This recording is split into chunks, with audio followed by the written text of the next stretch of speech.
Bismillahirrahmanirrahim. Assalamualaikum warahmatullahi wabarakatuh. Alhamdulillahirabbil alamin wassalatu wassalamu ala asyrafil anbiya'i wal mursalin wa ala alihi wa ashabihi ajma'in. Syukur alhamdulillah, hingga malam ini Allah Subhanahu wa taala masih memberikan taufik dan inayahnya kepada kita semua, sehingga kita mampu melaksanakan berbagai rangkaian ibadah di bulan Ramadan ini.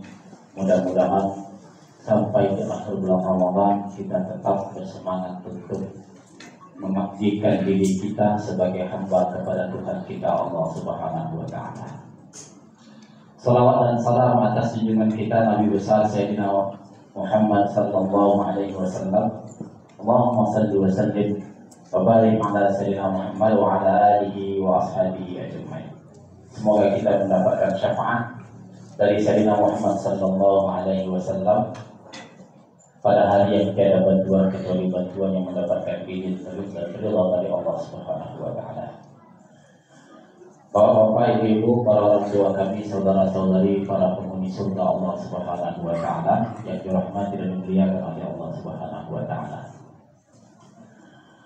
Saya dimintakan untuk membahas tentang zakat. Di dalam Al-Quran ada 4 istilah zakat yang Allah sebutkan. Yang 4 istilah zakat ini nanti akan menggambarkan di antara keutamaan dan fadilah zakat itu sendiri. Yang pertama, istilah yang Allah gunakan adalah istilah zakat yang biasa kita gunakan, yang nanti juga digunakan oleh para ulama kita di dalam kitab-kitab fikih, babuz zakat, kitabuz zakat, dan begitu dan seterusnya. Ayatnya amat sangat banyak. Di antaranya Allah Subhanahu wa taala mengatakan wa aqimus shalah wa atuz zakah dalam surah Al-Baqarah ayat 43. Dan dirikanlah salat, tunaikanlah zakat. Allah di dalam ayat ini mengiringkan salat dengan zakat, tidak memisahkan antara salat dan zakat, dan memang tidak boleh dipisahkan. Dulu di zaman Abu Bakar As-Siddiq ada segolongan manusia yang mengingkari kewajiban zakat. Dia memisahkan antara salat dengan zakat, padahal kedua-duanya adalah rukun Islam. Diingkari kewajiban zakat. Lalu akhirnya Abu Bakar mengambil satu keputusan. Wallahi, kata Abu Bakar, demi Allah, akan kuperangi orang yang memisahkan antara salat dan zakat. Kalau sudah diperangi, berarti orang tersebut di pandangan Abu Bakar adalah kafir. Mengapa demikian? Karena mengingkari kewajiban zakat. Dengan demikian antara salat dan zakat tidak boleh dipisahkan. Kewajibannya harus diyakini, bukan hanya sekedar dilakukan, tetapi wajib diyakini. Orang yang tidak meyakini kewajiban salat dan zakat, maka keluarlah dia dari agama ini. Mau masuk lagi, ucapkan dua kalimat syahadat kembali. Nah, lalu apa makna dari zakat, dari istilah zakat? Makna dari istilah zakat itu adalah suci, adalah numu, berkembang, barakah, yang penuh dengan keberkahan. Itulah makna dari zakat. Sehingga orang yang melakukan zakat itu artinya dia sedang mensucikan hartanya. Orang yang mengerjakan zakat itu artinya dia sedang menumbuh kembangkan hartanya.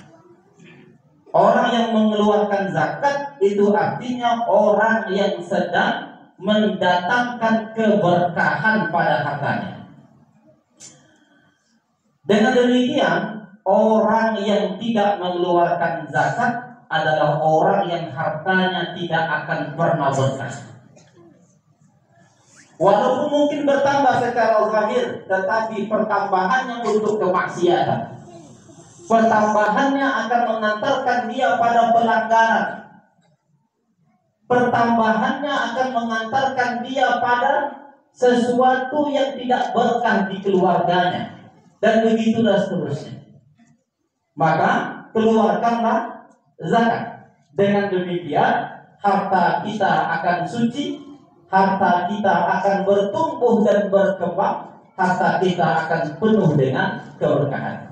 Ini istilah yang pertama yang Allah sebutkan. Istilah yang kedua yang disebutkan oleh Al-Quran adalah as-sadaqah. Dalam surah Al-Baqarah, dalam surah At-Taubah ayat 60, Allah Subhanahu wa taala menyatakan innamas shadaqatu lil fuqara'i wal masakin, dan seterusnya. Sesungguhnya sedekah itu untuk para fuqara, masakin, dan 6 asnaf yang lain. Di dalam ayat tersebut disebutkan 8 asnaf. Ulama kita sepakat untuk menyatakan sedekah di situ adalah zakat. Sedekah di situ adalah zakat, bukan sedekah biasa, tetapi zakat. Mengapa zakat disebutkan atau diistilahkan oleh Allah dengan sedekah? Karena sedekah itu, Bapak Ibu yang dirahmati Allah, itu adalah bermakna benar, jujur, meletakkan sesuatu pada yang benar. Itu makna sedekah. Sehingga ketika seseorang tidak mengeluarkan zakatnya, maka dia meletakkan hartanya pada sesuatu yang tidak benar. Dan mengapa disebutkan dengan sedekah, dengan jujur?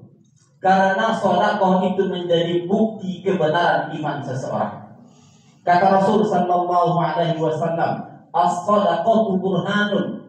Sedekah itu adalah bukti. Bukti dari apa? Bukti dari benarnya iman. Bukti dari benarnya berislam kita ketika kita mengeluarkan zakat. Kita menyadari bahwa harta kita itu Allah yang memberikan, Allah yang menitipkan. Kita juga menyadari bahwa Allah Subhanahu wa taala memerintahkan kita untuk mengeluarkan sebahagian dari harta kita. Lalu kita yakini hal itu, kita lakukan perintah Tuhan itu. Itu artinya kita sedang membenarkan apa yang Allah perlakukan pada kita ketika Allah menitipkan harta tersebut. Lalu kita benarkan perintah Allah ketika kita mengeluarkan harta tersebut sebagaimana yang diatur di dalam agama. Maka dia disebut dengan sedekah. Allah Subhanahu wa taala dalam surah At-Taubah ayat 103 menyatakan bahwa khudh min amwalihim shadaqatan tutahhiruhum wa tuzakkihim biha. Kata Allah, ambillah wahai Muhammad dari harta mereka itu sebagai sedekah. Sedekah yang dimaksud adalah zakat. Tutahhiruhum, yang akan mensucikan mereka, wa tuzakkihim biha, dan membersihkan mereka. Apa maknanya? Kalau tutahhiruhum itu cenderung pada aspek zahir, tapi kalau tuzakkihim biha, dia cenderung pada aspek batin. Jadi sedekah atau zakat yang kita keluarkan itu membersihkan aspek zahir dari harta kita. Sedangkan tuzakkihim membersihkan aspek batin diri kita, membersihkan, mensucikan jiwa kita. Maka istilahnya tuzakkihim biha. Ada satu istilah yang sering kita dengar dengan istilah tazkiyah. Istilah tazkiyah ini adalah satu istilah untuk membersihkan jiwa. Dengan zakat kita bisa membersihkan jiwa. Mengapa demikian? Karena kita sedang menolak kikir. Kita sedang menolak bakhil. Kikir dan bakhil itu akan mengantarkan pada hubbud dunia. Kita tidak mau hubbud dunia. Dan hubbud dunia itu adalah penyakit hati yang amat sangat akut dan parah dalam diri kita. Sehingga satu dari caranya adalah mengeluarkan sebahagian dunia dari diri kita dengan mengeluarkan harta tadi, mengeluarkan zakat tadi. Nah, ini keutamaan dari zakat yang secara khusus istilahnya disebutkan oleh Allah dengan as-sadaqah. Selanjutnya istilah yang ketiga. Istilah yang ketiga Allah Subhanahu wa taala sebutkan dengan istilah al-infaq. Infaq. Wa yuqimuna as-salata wa mimma razaqnahum yunfiqun. Dalam Al-Baqarah ayat 3. Dan mereka mendirikan salat, sebahagian dari rezeki yang kami berikan kepada mereka, mereka menginfakkannya. Kata Al-Imam Fakhruddin Ar-Razi dalam kitabnya Mafatihul Ghaib, infak itu banyak bagiannya. Ada yang sunnah, ada yang wajib. Satu dari bagian yang wajib itu adalah zakat, kata beliau. Dengan demikian, yunfiqun di situ maknanya adalah zakat, apalagi dia diiringi dengan salat. Maka infak itu juga masuk dalam kategori zakat, atau istilah zakat juga diistilahkan dengan infak. Pertanyaannya, apa makna dari infak? Makna dari infak adalah mengeluarkan sebahagian dari kepemilikan. Itu makna infak, mengeluarkan sebahagian dari kepemilikan kita. Dengan demikian, zakat itu atau infak itu adalah mengeluarkan milik kita, sebahagian dari milik kita. Yang bukan milik kita tidak sah dikeluarkan zakatnya. Apa contohnya? Harta yang dikorupsi. Boleh tak dikeluarkan zakatnya? Tak boleh, tak sah. Mengapa tidak sah? Karena harta yang korupsi itu bukan punyamu, bukan hartamu. Dengan demikian, apa yang harus dilakukan? Keluarkan semuanya, karena dia bukan punya kita. Tapi kalau kembalikan ke negara Ustaz, nanti kena tangkap bagus. Macam mana? Keluarkan untuk kepentingan umum. Sesuatu yang bukan milik kita jangan berada bersama kita. Karena mohon maaf, itu akan membuat diri kita menjadi celaka. Sekarang betapa banyak orang yang melakukan itu pada akhirnya tersandera dengan apa yang dilakukannya. Tak bisa dia berada pada sesuatu yang benar pada akhirnya. Mengapa? Karena di dalam dirinya ada harta yang bukan punyanya, sehingga menjadi tersandera. Sehingga orang yang melakukan pencurian, korupsi dan lain sebagainya, harta tersebut tidak boleh berada bersama dia. Dan nanti jangan dikatakan, oh ini gampang saja, ini Ustaz keluarkan zakatnya selesai, jadi suci harta. Kan zakat mensucikan harta? Tidak. Mengapa tidak? Karena harta yang disucikan oleh zakat itu adalah harta milikmu, bukan harta yang bukan milikmu. Sedangkan harta yang dikorupsi tadi itu bukan hartamu. Begitulah seterusnya. Jadi mengeluarkan sebahagian dari harta yang kita miliki itu infak, makna dasar dari infak. Selanjutnya istilah yang keempat, istilah yang terakhir, Allah Subhanahu wa taala gunakan dengan istilah al-haqqu. Allah Subhanahu wa taala menyatakan wa atu haqqahu yauma hasadih. Wa atu haqqahu yauma hasadih, dan berikanlah haknya pada hari panennya. Haknya yang dimaksud, sepakat ulama kita untuk menyatakan hak itu adalah zakat. Mengapa zakat itu disebut dengan hak? Dan hak apa yang dimaksud? Yang dimaksud adalah hak harta. Jadi dalam harta yang kita miliki itu ada haknya. Hak harta itu sendiri. Berarti bagi kita yang mengeluarkannya adalah kewajiban. Atau di dalam harta yang kita miliki itu ada hak orang lain. Dengan demikian wajib bagi kita untuk mengeluarkannya. Mengapa? Karena pada dasarnya harta zakat itu bukan milik kita. Harta zakat itu adalah haknya orang lain. Dari sini nanti Bapak Ibu yang dirahmati Allah, ada beberapa hal yang keliru dalam kehidupan kita selama ini. Apa itu? Ketika ada seorang kaya mau mengeluarkan zakat mal, zakat harta. Dia mau mengeluarkan zakat hartanya 500 juta. Karena ini jumlahnya besar, dia berikan sembako. Dia belikan beras, dia belikan gula, dia belikan minyak, dia belikan telur. Lalu dibagi-bagilah itu per paket. Setelah itu diberikan ke fakir miskin. Pertanyaannya, apakah zakatnya sah? Jawabannya, zakatnya tidak sah. Mengapa tidak sah? Karena uang yang dibelikannya tadi itu bukan punya dia. Uangnya tadi hak siapa? Hak orang lain. Hak mustahik zakat. Kalau harta itu hak mustahik zakat, lalu harta tadi kita berikan, bisa atau tidak? Mana bisa? Mengapa tidak bisa? Karena uang untuk membelinya tadi bukan punya kita. Itu sama artinya, kalau di Bapak Ibu ada uang 100.000, lalu saya beli es cendol 100.000. Mereka akan minta uangnya, mana uangnya, sama ibu itu uangnya.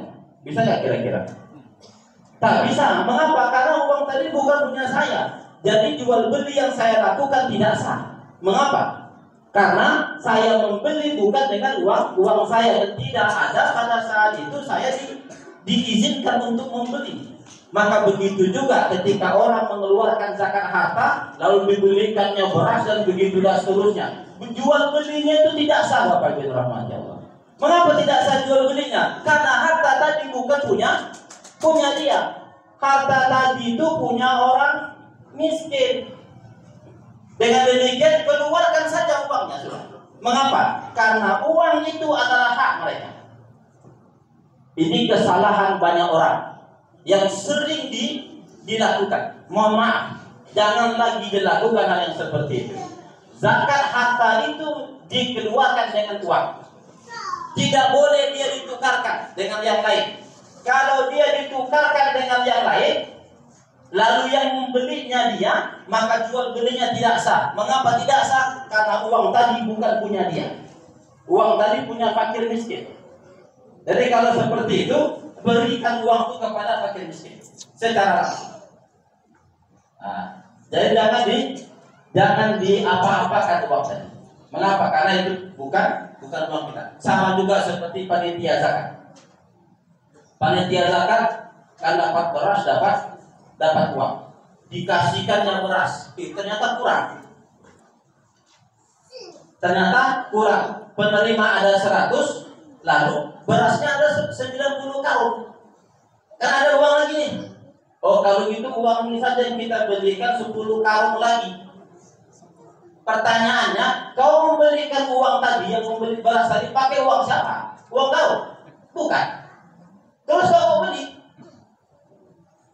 Kata betul kan? Mengapa? Karena bukan duit dia. Jadi kalau seperti itu, 90 karung ke 90 orang yang dapat. Berarti dia diprioritaskan. Mengapa? Karena panitia zakat itu tidak boleh mentasarrufkan atau memperjualbelikan harta zakatnya. Mengapa? Karena harta zakat itu bukan punya dia. Harta zakat itu punya orang. Kalau demikian tidak boleh dia melakukan transaksi di situ karena bukan punya dia. Syarat jual beli itu ketika dia memiliki secara utuh bahwa itu harta dia, baru dia bisa melakukan jual beli. Ini menjadi catatan nanti. Jangan lagi lakukan yang seperti itu. Nah, sehingga Bapak Ibu yang dirahmati Allah, di dalam zakat tadi Allah istilahkan dengan hak. Maka maksud dari hak itu memberikan kesadaran pada diri kita bahwa di harta tersebut ada hak orang yang harus kau keluarkan. Kalau dimakannya berarti dia makan hak orang dan itu haram. Kalau ditundanya berarti dia menunda hak orang dan itu adalah zalim. menunda hak orang, memakan sebahagian, memakan keseluruhan, itu adalah zalim. Maka di dalam Islam ketika sampai nisabnya, sampai haulnya, maka keluarkan zakatnya, jangan ditunda. Mengapa? Karena engkau telah menunda hak orang lain yang ada pada harta, dan itu akan mendatangkan ketidakberkahan dalam kehidupan kita. Mudah-mudahan bermanfaat. Mohon maaf atas segala kesalahan. Assalamualaikum warahmatullahi wabarakatuh.